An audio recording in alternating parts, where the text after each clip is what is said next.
to District Debrief. I'm your host, Devon Morales. Well, here we are. So much has happened in the last 3 months that it literally feels like a decade has passed since our last episode. Oh, what a sweet, innocent time it was. Making jokes about the continuation of America, not having to worry about having emergency protest signs at the ready, and pretending to know who Jill Stein is. But now, as our dearest president pointed out in his inauguration speech, America is in ruins. It is on fire. It has plunged into the darkness of the abyss. MacBooks are constantly plagued by the spinning rainbow wheel of doom, and the Vex is still a thing. This is American carnage. But you are in luck, America, because we're here at District Debrief have found a way to make you great again.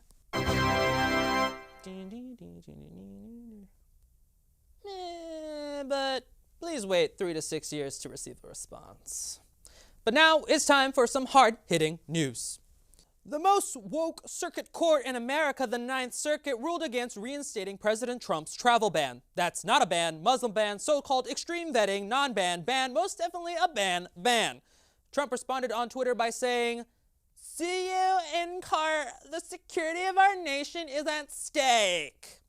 Which makes a lot of sense because anyone can take a court to court. And then out of the woods, literally, Hillary Clinton subtweeted 3-0. That tea is hot. In other news, the National Zoo reported on February 1st that a bobcat named Ollie had escaped from her enclosure. Luckily, 2 days later, she was captured and returned safely. No word yet if they caught the loose orange ferret on the White House grounds.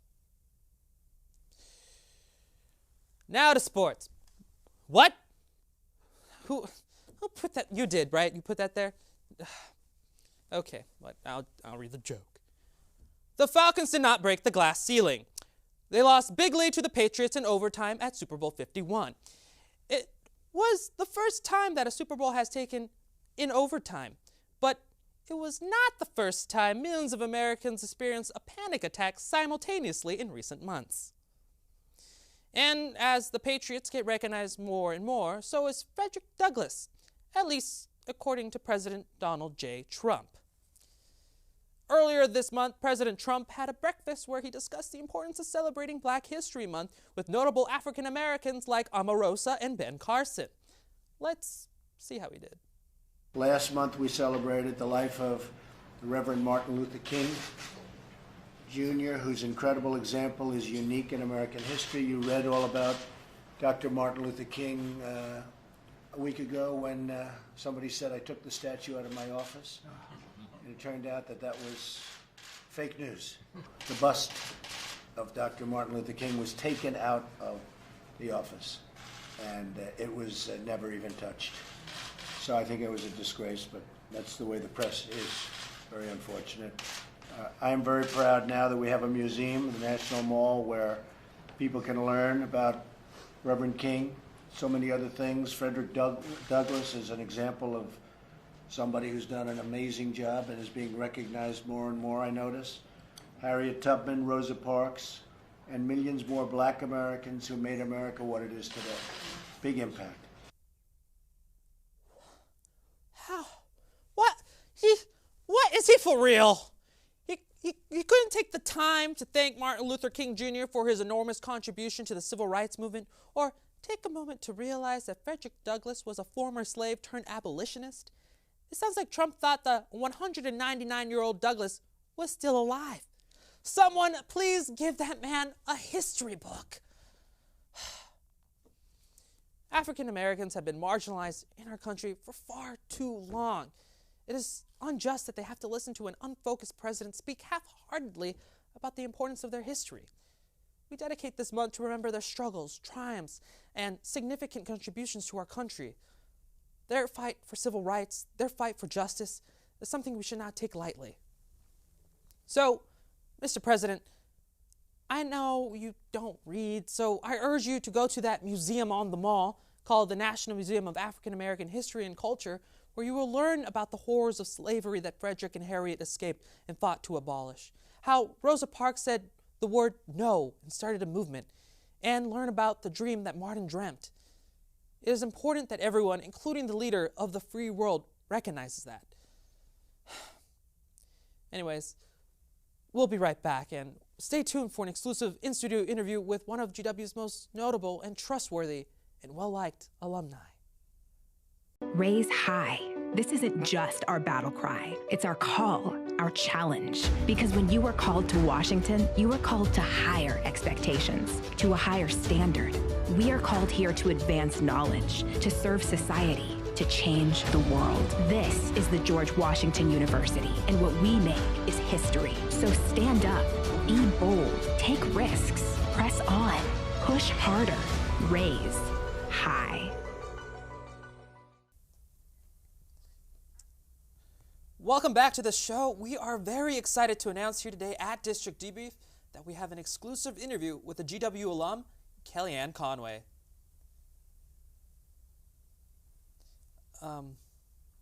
Well, Kellyanne, thank you so much for being with us today. Well, hello, Devon. Aren't you just the cutest little thing? It's so great to be back here at GW and anything for the youth. Great. Well, thank you so much for being here, Kellyanne. But today, I want to get to know the real you. Not Kellyanne the pollster, not Kellyanne the counselor to the president, just plain old Kellyanne. Well, I am an open book, Devon. Great. Well, tell me about your kids. How are they adjusting to your work at the White House? I love my children. They are the most precious little babies. I mean, I might not know their names or where they currently are or anything about them, but my most important job is being a mother. Wait, Kellyanne, you don't know the name of your kids? I never said that. Are they teaching you to spread fake news at this university? Kellyanne, literally 5 seconds ago, you just said you did not know the name of your kids. Okay, name one of your kids, Kellyanne. Jake Tapper. No, Kellyanne. Chuck Todd. No. Mm-mm. Ivanka? Okay, you know what, Kellyanne, let's move on. What is it like advising Donald Trump? What does he talk about? How often do you talk to him? Well, I actually just talked to the president 10 minutes ago, Devon, and he asked me if there was a KFC drive-thru that could accommodate Air Force One. But we also talk about many other things, like when his face will be added to Mount Rushmore, which shade of gold is the shiniest, who Tiffany Trump is, that kind of thing. There doesn't seem to be any political element to your advising, Kellyanne. The president doesn't like to talk politics. He finds it a controversial subject that really does no good. He's the president! You're telling me that President Trump doesn't discuss politics? After all the craziness of the campaign, President Trump really just wants to help the country move on and, sit back and settle down. Hillary Clinton, on the other hand, just wants to let the country go into turmoil and let the terrorists win. How exactly has Hillary Clinton done that since President Trump has taken office? She had the audacity to show up to the inauguration, try to rip the Bible out of Melania's hands, and get inaugurated herself. That did not happen, Kellyanne. Yes, it did. No, it didn't. There's video evidence that that did not happen. You certainly have a future in journalism, Devon, because you are just as crooked as the real guys. All right. Fair enough. Let's talk about the Bowling Green massacre. No. Kellyanne. No. Kellyanne, did you claim that there was a terrorist attack in Bowling Green? You see, Devon, President Trump wants to make America great again, plain and simple. And you see, to some, it might be 2 men who were apprehended, but to me, it's a massacre, because I care, and President Trump cares, and the liberal media just wants to let the terrorists win. I can't even begin to tell you how wrong that was in so many ways. All right, Miss Conway, final question. What do you do to relax? Relax? Yeah, like, how do you unwind at night? let's see. I get a big old glass of wine, or 3. I take off my Ivanka Trump stilettos. I look myself in the mirror and say, lying is an art. And then I go sacrifice 3 chickens because that's a clause in my deal with the devil. Oh. Okay. Well, thank you so much for being with us today, Kellyanne. Anytime, Devon. Go by Ivanka. Wait. Didn't you just get in trouble for plugging Ivanka Trump's fashion line earlier this week? I think this interview is over. Oh, okay. All right. Well, thank you so much for being with us here today, Kellyanne Conway. Thank you. All right. Well, I literally have nothing else to say. We'll be right back.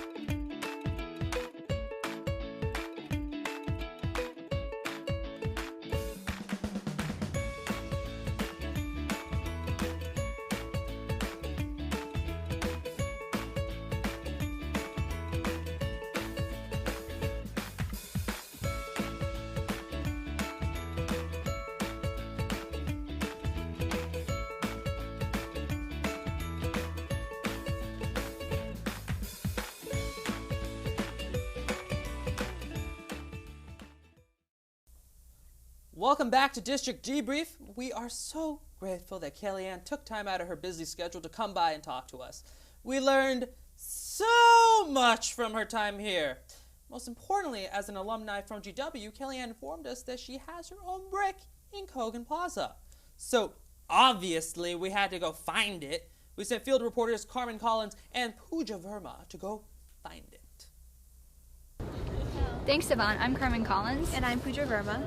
And we're here today trying to find Kellyanne Conway's brick to prove that she went to GW. Trust me, it's been a hard time trying to find her brick. I don't even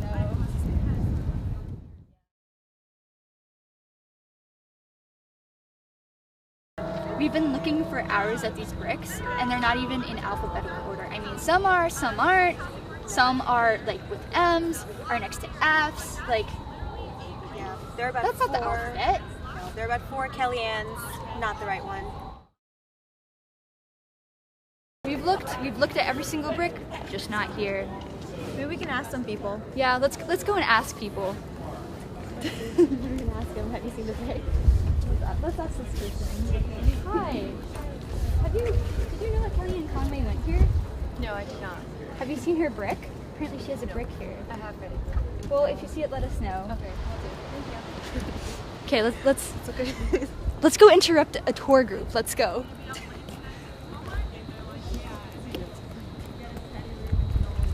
Do you think they know that Kellyanne Conway went here and she got a brick? Will they still want to come here after knowing this? Maybe it's an alternative fact that she went here. Yeah, let's do it. We're gonna go crash a tour group. Hi. It's like, hi. So we were just wondering, did you guys know that Kellyanne Conway went here? Really? Yeah, she went here. Apparently she has a brick from 1992. That's here around somewhere. See, you can see it says Donna Sperrin, I don't know, from BA 1990. So apparently she has a brick here. Have you seen it? No. Are you sure? Yeah. You think it's an alternative fact? Maybe. Well, if you see it, let us know. Good luck, everyone. Bye. Man, we tried. We crashed a tour group.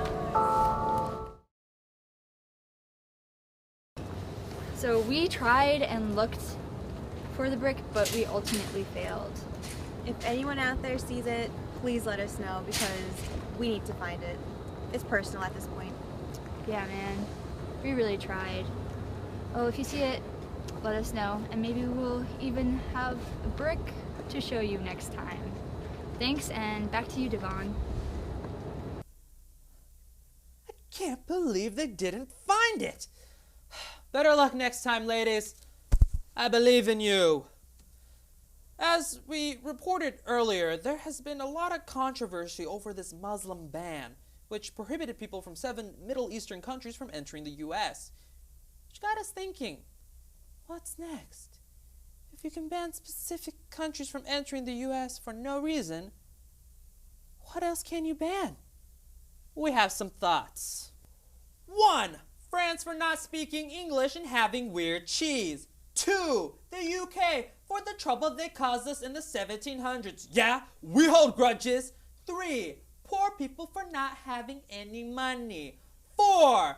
Rich people who don't support Trump, except the ones who work for Trump, aka his cabinet. Hashtag don't drain the swamp. 5. Middle class people. Just because. 6. Amusement parks for allowing people to have fun. And lastly, crunchy peanut butter for being too flippin' crunchy.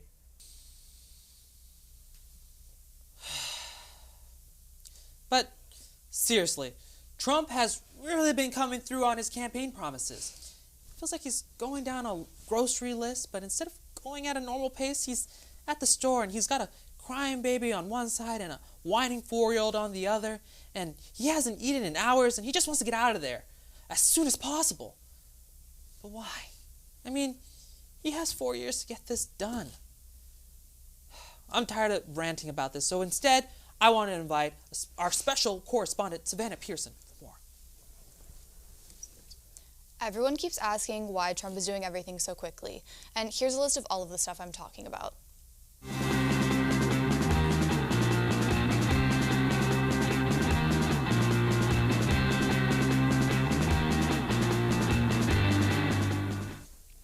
On a side note, I would just like to address all of the people who voted for Trump because he thought he wouldn't actually follow through with anything. Screw you. So why not introduce these acts of pure evil one by one so that, I don't know, people have time to prepare themselves and digest each individually? Some say it's because he's super eager to fulfill all of his campaign promises, but he has 4 years to do that. Why did he legitimately cram it all into 10 days? Here's one theory. People can only be mad about so many things at once. We have to pick and choose to focus our attention on 1 or 2 evils at a time.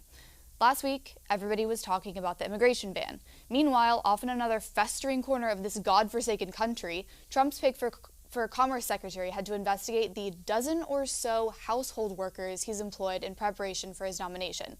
Then he fired a woman who'd worked in his house for 7 years. First of all, a dozen or so?